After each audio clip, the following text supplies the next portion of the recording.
지금 와서 어디 가서 누구를 만나야 할지도 모르겠어. 나도 자식들 바쁜 거 아니까 연락하기도 미안하고 말이야. 안녕하세요. 여러분, 저는 서울에 사는 89세 정순이입니다.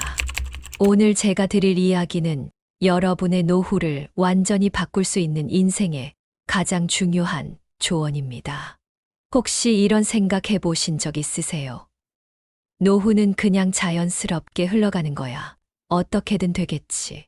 그런데 여러분, 제가 살아보니 절대로 그렇지 않더라고요. 준비하지 않은 노후는 예상보다 훨씬 더 고통스럽고 심지어 치명적일 수 있습니다. 우리가 흔히 노후 준비라고 하면 돈, 건강, 집 같은 것들을 먼저 떠올리죠. 그런데 정작 노후에 다가가 보면요. 그게 전부가 아니라는 걸 뼈저리게 깨닫게 됩니다. 돈도 건강도 중요하지만 그것만으로는 채워지지 않는 무언가가 반드시 필요합니다. 이걸 미리 알지 못하면 나이가 들수록 점점 더 공허함과 불안감에 사로잡히게 되죠. 제가 뉴스를 보다가 깜짝 놀란 통계가 있었어요. 대한민국 65세 이상 어르신 중 약 70%가 우울감을 느끼고 있다고 하더군요. 그중 절반 이상이 심각한 수준의 외로움을 겪고 있다고 합니다. 이렇게 되면 돈이 아무리 많아도, 건강이 아무리 좋아도 마음이 병들어 행복을 느낄 수 없다는 거예요. 정말이지 너무 안타까운 현실이죠. 여러분, 한번 상상해 보세요. 사랑하는 사람들과 함께 소소한 행복을 나누는 노후와 혼자서 무기력하게 보내는 노후. 여러분은 어떤 모습을 선택하고 싶으신가요? 제가 지금부터 말씀드릴 이야기를 들으신다면 노후를 가장 행복하게 준비하는 방법을 분명히 아시게 될 겁니다. 이제 여러분과 함께 돈이나 건강만으로는 채울 수 없는 진짜 노후 준비에 대해 이야기해 보려고 합니다. 삶의 의미를 찾고 마음의 평안을 얻는 방법을 하나씩 살펴볼게요. 그럼 본격적으로 시작해 볼까요? 노후를 준비한다는 것은 단순히 돈을 모으고 건강을 관리하는 것을 넘어섭니다. 물론 돈도 건강도 중요하지만 진정한 노후의 행복은 삶의 의미를 찾는 것에서 시작됩니다. 그런데 이 삶의 의미란 의외로 우리 곁에 아주 가까이 있더군요. 제 친구 병식 씨 이야기를 해볼게요. 병식 씨는 저랑 비슷한 나이인데 은퇴 후 5년이 지나면서 점점 웃음을 잃기 시작했어요. 난 왜 이렇게 하루하루가 무료한지 모르겠어. 아침에 일어나도 뭘 해야 할지 모르겠고 그냥 텔레비전 앞에 앉아 있다 보면 하루가 다 가버려. 병식 씨가 이렇게 말할 때마다 제 마음이 참 안 좋았습니다. 병식 씨는 평생 열심히 일해서 자식들 뒷바라지 다 했고 은퇴할 즈음엔 나름 노후 자금도 꽤 모아둔 사람이에요. 그런데 그렇게 열심히 살아온 그가 은퇴 후에는 무기력하게 지내는 걸 보니 돈만으로는 채울 수 없는 것이 있다는 걸 확실히 느꼈습니다. 이야기를 하다가 제가 이런 말을 했어요. 병식 씨, 공자가 뭐라고 했는지 알아요? 아는 사람보다 좋아하는 사람이 더 낫고 좋아하는 사람보다 즐기는 사람이 더 낫다는 거라고요. 그러자 병식 씨가 저를 보며 피식 웃더니 이렇게 말하더군요. 그러니까 너는 내가 뭘 좋아하는지 찾아보란 소리구만. 그럼 좋아하는 걸 찾고 그걸 진짜 즐기다 보면 하루가 훨씬 풍요로워질 거야. 며칠 후 병식 씨가 텃밭을 가꾸기 시작했습니다. 집 근처 작은 공터에 상추랑 고추를 심었어요. 처음엔 심심해서 시작한 거야 라고 했지만 나중에는 자신이 직접 키운 작물을 이웃들과 나누고 친구들에게 자랑도 하더라고요. 내가 요즘 고추 따는 재미에 산다니까. 그리고 상추도 얼마나 잘 자라는지 몰라. 우리 이웃 김씨 아저씨랑 나눠 먹으니까 고맙다고 술 한 병 주더라. 이 작은 변화가 병식 씨의 하루를 완전히 바꿔놨습니다. 이제는 매일 아침 상추밭을 살피고 누가 와도 자신만의 이야기를 할 정도로 활력이 넘치게 됐어요. 삶의 의미는 거창한 것이 아닙니다. 삶의 의미를 찾는 것은 그렇게 대단한 일이 아닙니다. 좋아하는 일을 하고 소소한 기쁨을 느끼는 것만으로도 충분합니다. 도스토옙스키는 이런 말을 했죠. 사람은 살아가기 위해 반드시 무엇인가를 사랑해야 한다. 이 말처럼 사랑할 수 있는 일을 찾는 것이야말로 노후를 풍요롭게 만드는 핵심입니다. 여러분도 한번 생각해 보세요. 지금 당장 떠오르지 않아도 괜찮습니다. 내가 좋아하는 게 뭔지, 즐거워하는 게 뭔지 조금씩 찾아가는 과정이 중요합니다. 얼마 전 제 손자가 저에게 물었습니다.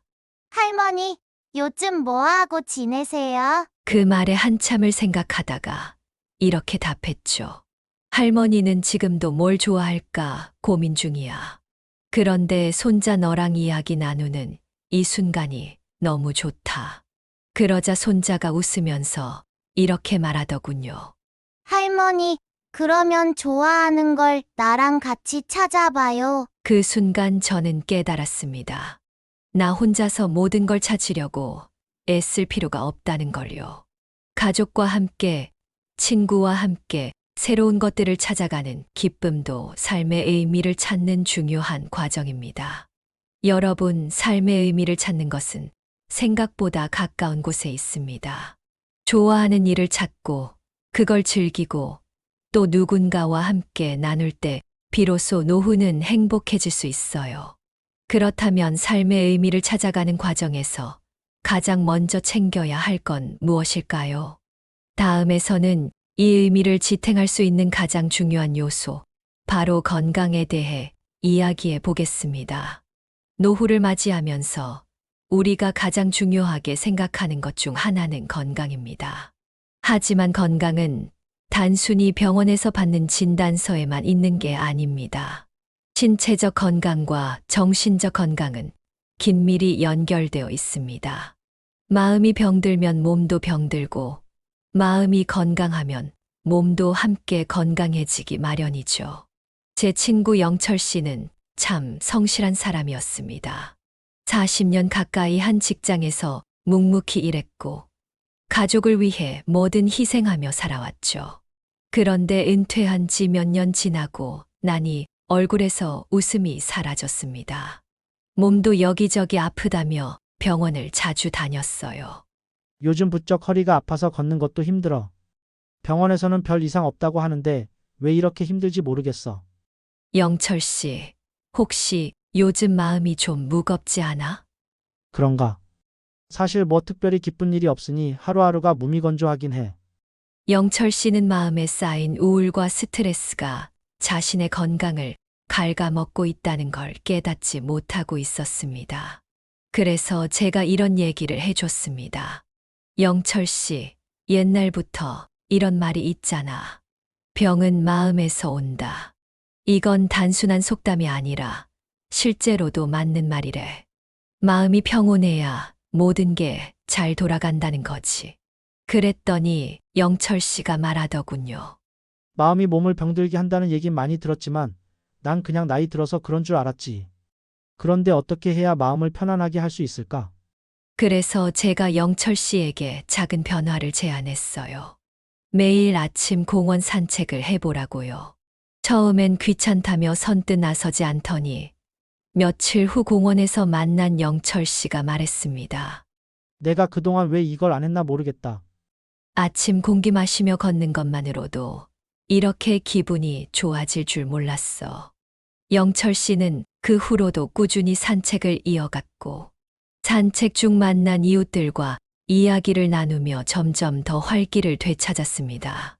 몸도 덩달아 건강해지더군요. 마음이 건강해지자 몸도 따라 좋아진 거죠. 정신 건강과 신체 건강의 중요성. 이처럼 정신 건강과 신체 건강은 때려야 뗄 수 없는 관계입니다. 마음이 평온하고 긍정적일 때 몸은 더 강해지고 회복력도 높아집니다. 프리드리히 니체는 이런 말을 했죠. 삶에서 가장 중요한 것은 고통이 아니라 그것을 어떻게 해석하느냐이다. 긍정적인 마음가짐이 고통을 줄이고 삶을 더 나은 방향으로 이끌어준다는 겁니다.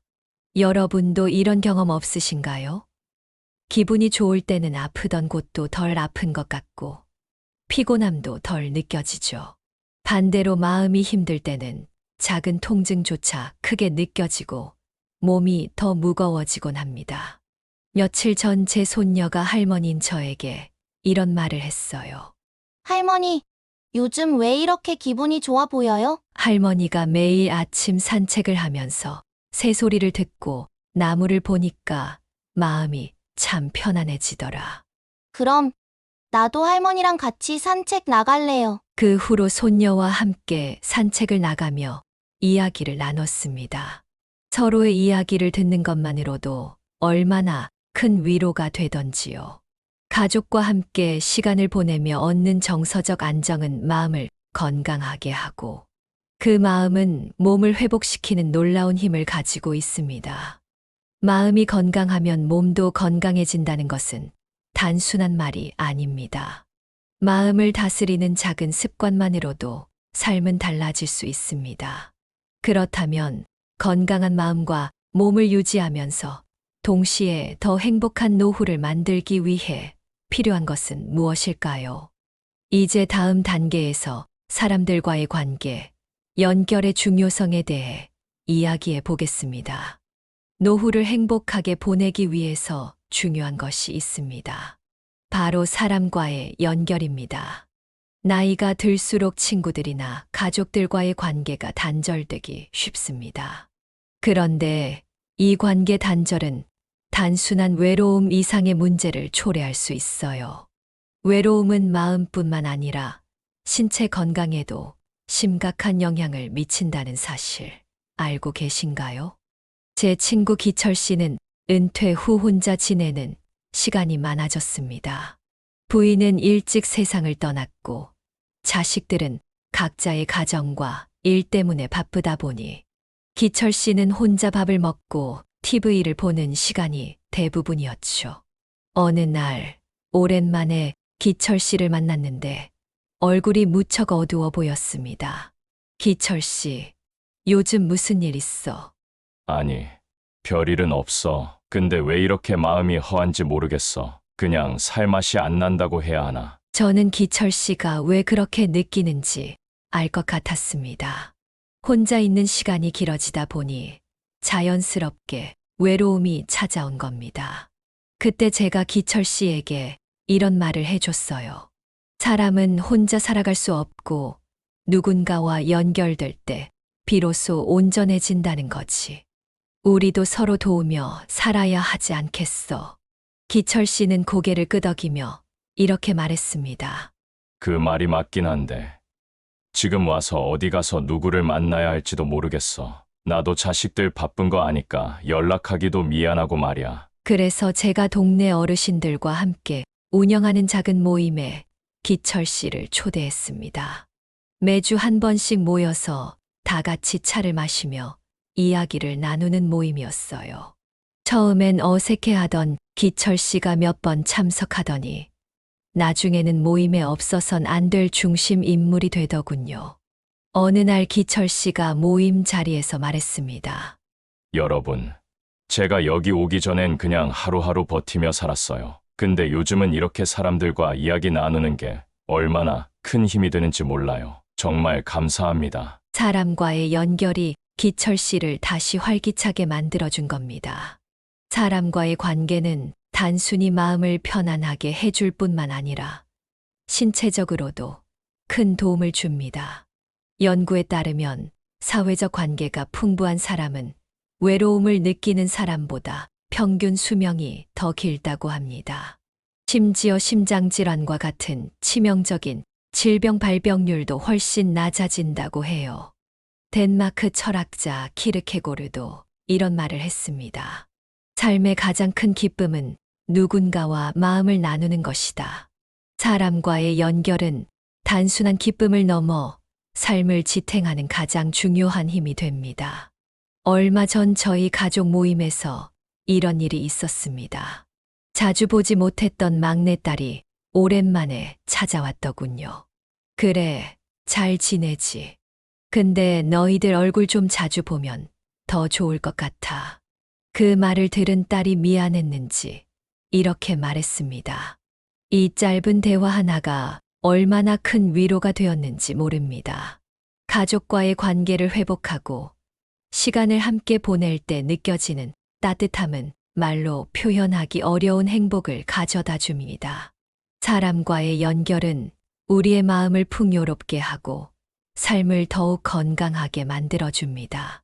친구와의 대화, 가족과의 시간, 그리고 새로운 사람들과의 교류는 우리를 더 활기차게 만듭니다. 그렇다면 이러한 관계를 유지하면서도 삶의 의미를 더해줄 수 있는 활동은 무엇일까요?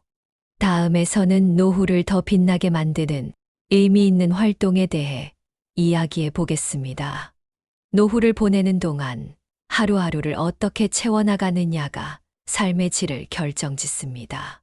단순히 시간을 보내기만 하는 것이 아니라 의미 있는 활동으로 하루를 채우는 것이야말로 노후를 빛나게 만드는 열쇠입니다.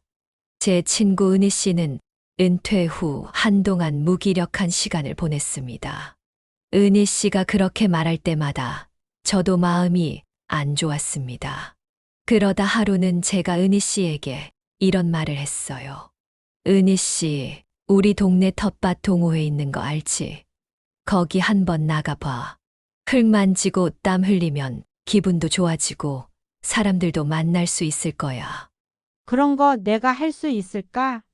나 흙 만지는 거 싫어하는 거 알잖아. 한번 해봐. 흙이 싫은 게 아니라 지금 마음이 지쳐서 그래. 직접 해보면 달라질 거야. 은희 씨는 망설이면서도 텃밭 동호회에 나가보기로 했습니다.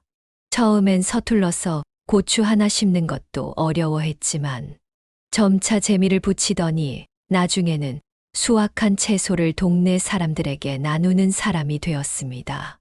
어느 날 은희 씨가 저를 찾아와 말했습니다.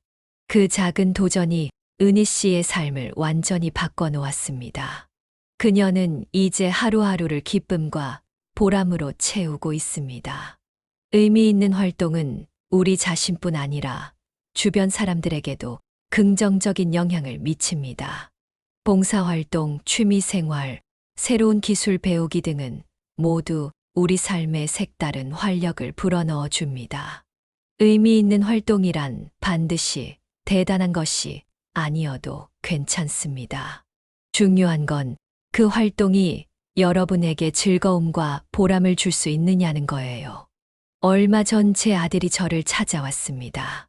엄마, 요즘 뭐하고 지내세요? 텃밭에서 고추도 따고 동네 어르신들이랑 같이 김장도 했지. 너희도 와서 같이 해볼래? 그 대화 이후 아들과 손주들이 텃밭에 놀러 와서 함께 시간을 보냈습니다.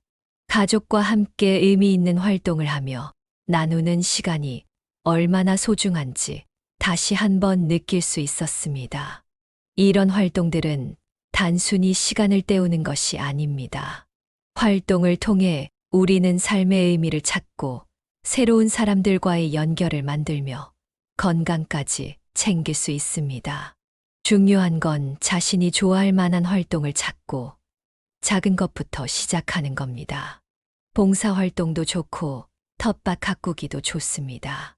새로운 취미를 배우거나 오래 두었던 악기를 다시 연주해보는 것도 훌륭한 시작이 될 수 있습니다. 의미 있는 활동은 우리의 삶에 기쁨과 활력을 가져다 줍니다. 하지만 이런 활동도 결국은 우리의 마음가짐과 결단력에서 시작됩니다. 그렇다면 더 나은 노후를 위해 지금 당장 우리가 해야 할 것은 무엇일까요?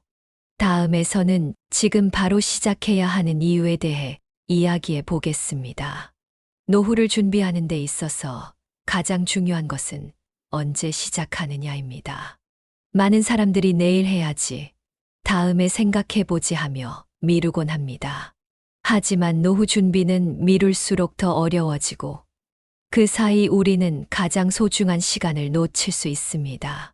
제 동창생 창식 씨는 은퇴 후에도 항상 바쁘게 살아가는 사람이었습니다. 하지만 어느 날 창식 씨가 이런 말을 하더군요. 사실 좀 후회되는 게 있어. 무슨 후회? 은퇴한 뒤에도 뭐 해야겠다며 이것저것 준비한다고 했는데 정작 아무것도 안 했어. 그냥 하루하루 버티다 보니 벌써 5년이 지났네. 시간 참 빨리 가더라. 창식 씨는 하고 싶은 게 많다고 말하면서도 다음에 해야지라고 미루는 습관이 있었어요. 그런데 그렇게 미루다 보니 정작 아무것도 시작하지 못했고 이제는 예전만큼의 열정도 사라졌다고 하더군요. 그래서 제가 창식 씨에게 이런 말을 했습니다. 내가 지금 시작하면 그게 가장 빠른 때야. 늦었다고 생각하는 지금이 진짜 시작할 타이밍인 거지. 그러자 창식 씨가 말했습니다. 맞아. 근데 나 지금 뭘 해야 할지 모르겠어. 이제 와서 뭘 하겠냐는 생각도 들고. 제가 창식 씨에게 답했죠. 그런 생각하지 마. 큰 거 말고 작은 것부터 해보는 거야. 예를 들어 하루 10분만 산책을 나간다든지, 오래된 친구한테 연락해서 차 한잔 하자고 한다든지. 그게 시작이야. 창식 씨는 그날 이후 매일 아침 산책을 나가기 시작했습니다. 처음엔 귀찮아하면서도 정순이가 하라니까 어쩔 수 없이 나갔어라고 말하더니 어느 날은 이렇게 말하더군요. 야, 산책 나갔다가 동네 친구 만났는데 같이 걸으면서 이런저런 얘기하니까 하루가 금방 가더라. 그 작은 행동 하나가 창식 씨의 일상을 바꿔놓았습니다. 산책하면서 사람들과 만나고 대화를 나누며 점점 활력을 되찾았죠. 결국 창식 씨는 지역 봉사단에도 가입해서 더 많은 사람들과 의미 있는 시간을 보내고 있습니다. 실패를 두려워하지 마세요. 많은 분들이 지금 나이에 뭘 할 수 있겠어라는 생각으로 시작조차 하지 못합니다. 하지만 늦었다고 생각하는 순간이 바로 가장 빠른 때라는 말이 있죠. 여러분, 노후 준비는 한 번에 모든 걸 완벽하게 하려고 할 필요가 없습니다. 작은 행동이라도 지금 시작하는 것이 중요합니다. 시작하지 못하게 막는 건 두려움뿐입니다. 그 두려움을 넘어서 한 발짝 내딛는 순간, 삶은 완전히 달라질 수 있습니다. 며칠 전 손주가 저에게 물었습니다. 할머니, 어떻게 이렇게 건강하고 활기차게 사세요? 할머니는 그저 오늘 할 수 있는 걸 오늘 시작하려고 노력했을 뿐이야. 그러다 보니 어느새 이렇게 즐겁게 살게 된 거지. 저도 할머니처럼 살아야겠어요. 오늘부터 뭐라도 해봐야겠어요. 손주와의 이 짧은 대화가 얼마나 큰 의미를 주었는지 모릅니다. 나이가 많든 적든 지금 바로 시작하는 것이 삶을 변화시키는 첫걸음이라는 사실을 다시 한번 깨달았죠. 여러분, 내일이 아닌 지금이 바로 시작할 시간입니다. 작은 행동이라도 지금 시작하면 그것이 여러분의 내일을 완전히 바꿔놓을 수 있습니다. 걷기, 친구와의 대화, 취미생활 시작하기처럼 사소한 것부터 차근차근 해보세요. 그럼 이제 이러한 모든 내용을 한데 모아 정리하고 마무리하며 진정한 노후의 행복에 대해 이야기해 보겠습니다. 여러분, 우리는 모두 노후를 맞이하며 새로운 삶의 단계를 시작합니다. 이 시기를 어떻게 보내느냐는 우리의 선택에 달려 있습니다. 오늘 제가 말씀드린 내용처럼 행복한 노후를 위해선 단순히 돈과 건강만을 준비하는 것이 아니라 삶의 의미를 찾고 사람들과 연결되며 의미 있는 활동을 채워가야 합니다. 삶의 의미는 멀리 있지 않습니다.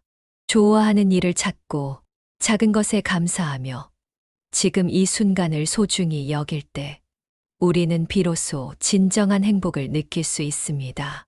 누군가와 대화를 나누고 마음을 나누며 삶의 기쁨을 함께 나눌 때 외로움은 사라지고 하루하루가 활기로 가득 차게 됩니다. 또한 지금 바로 시작하는 용기가 중요합니다. 나이가 들어서 시작하기엔 늦었다고 생각할 수 있지만 그렇지 않습니다. 오늘 내딛는 한 걸음이 여러분의 내일을 완전히 바꿀 수 있습니다. 작은 산책 한 번, 이웃과의 짧은 대화 하나가 큰 변화를 가져다 줄 수 있습니다. 저는 89세 정순이입니다. 제가 이렇게 살아온 것처럼 여러분도 삶의 의미를 발견하고 행복한 노후를 만들어 가시길 바랍니다. 여러분의 하루하루가 기쁨과 감사로 가득 차기를 진심으로 기원합니다. 마지막으로 이 이야기가 여러분께 작은 용기와 위로가 되었다면 구독과 좋아요, 알림 설정 부탁드릴게요. 앞으로도 여러분과 함께 더 많은 이야기를 나누고 싶습니다. 감사합니다.